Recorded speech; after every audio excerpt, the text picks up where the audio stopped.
కొత్తగా 22A ఉత్తరాఖండ్లోని హల్ద్వానీలో AICC అధ్యక్షుడు మల్లికార్జున ఖర్గే పట్ల జరిగిన అవమానకర చర్యకు నిరసనగా ఏఐసీసీ టీపీసీసీ పిలుపు మేరకు వరంగల్లో కాంగ్రెస్ శ్రేణులు అర్ధనగ్న ప్రదర్శనతో వినూత్న నిరసన చేపట్టాయి. వరంగల్ జిల్లా కాంగ్రెస్ అధ్యక్షుడు మహమ్మద్ ఆయూబ్ ఆధ్వర్యంలో జరిగిన ఈ ర్యాలీలో MLC Basavaraju Sarayya, MLA KR Nagaraju పాల్గొన్నారు. బీజేపీ తన అవమానకర ధోరణిని వీడకపోతే భవిష్యత్తులో ఆ పార్టీని మట్టి కర్పిస్తామని బసవరాజు సారయ్య హెచ్చరించారు. మరిన్ని వివరాలను మా వరంగల్ ప్రతినిధి శ్రీధర్ అందిస్తారు.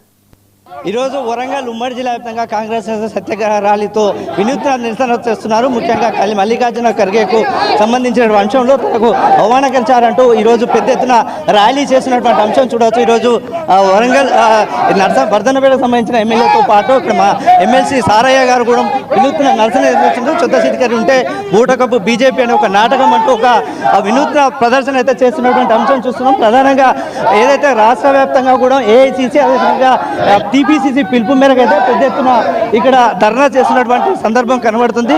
ఇక చూడొచ్చు రోడ్డుపై ఉన్నటువంటి వినూత్న నిరసన కూడా ఏర్పాటు చేస్తున్నటువంటి సందర్భం చూస్తున్నాం.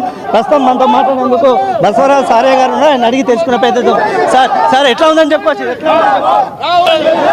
ఈ రోజు మల్లికార్జున ఖర్గే లాంటి ఒక దళిత నాయకుడిని అఖిల భారత కాంగ్రెస్ పార్టీ అధ్యక్షుడిని అవమానపరచడం రియల్గా దేశంలో ఉన్న రాజ్యాంగాన్ని తలదృష్టం అవుతుంది. ఈ మోడీ ప్రభుత్వం భారతీయ జనతా పార్టీ ఆర్ఎస్ఎస్ కన్నుచనలో నడుస్తుందని ఇది రుజువు అవుతుంది. అంత పెద్ద సీనియర్ నాయకులు అవమానపరచమంటే ఈ భారతదేశంలో ఉన్న అన్ని వర్గాలు కూడా అవమానపరిచినట్టు అవుతుందని ఈ రోజు భారతదేశంలో నిరసన ప్రదర్శన నిర్వహిస్తున్నాం. నిరసన వ్యక్తం చేస్తున్నటువంటి అంశం చూస్తున్నాం. ప్రధానంగా వరంగల్ ఉమ్మడి జిల్లా వ్యాప్తంగా కూడా ఇదే పరిస్థితి కొనసాగుతుంది.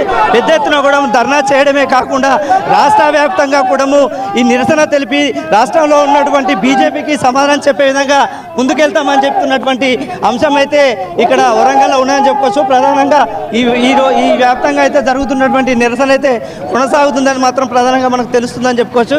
ఇది ఈ విధంగా ఈరోజు జరుగుతున్నటువంటి ఏదైతే నిరసన ర్యాలీ అయితే వరంగల్ సెంటర్ నుంచి ఏదైతే వెంకటరామ సెంటర్ నుంచి ఈ నిరసన ర్యాలీ కొనసాగుతుందని చెప్పేసినటువంటి సందర్భం అవుతుంది. ఇక్కడ నుంచి ఏదైతే వరంగల్ పోచా మైదాన్ సెంటర్ వరకు నిరసన ర్యాలీ తెలిపి రాష్ట్రంలో ఉన్నటువంటి ఏఐసీసీ అంటే టీపీసీకి సంబంధించినటువంటి పిలుపు మేరకు ఏఐసీసీ ఆదేశాల మేరకు అయితే ఈ ధర్నా కొనసాగిస్తున్నామని చెప్పేసి కాంగ్రెస్ పార్టీ శ్రేణులు చెప్తున్నటువంటి అంశం అయితే వరంగల్ జిల్లాలో ఉందని చెప్పుకోవచ్చు. ఇది ఇక్కడ తాజా అప్డేట్.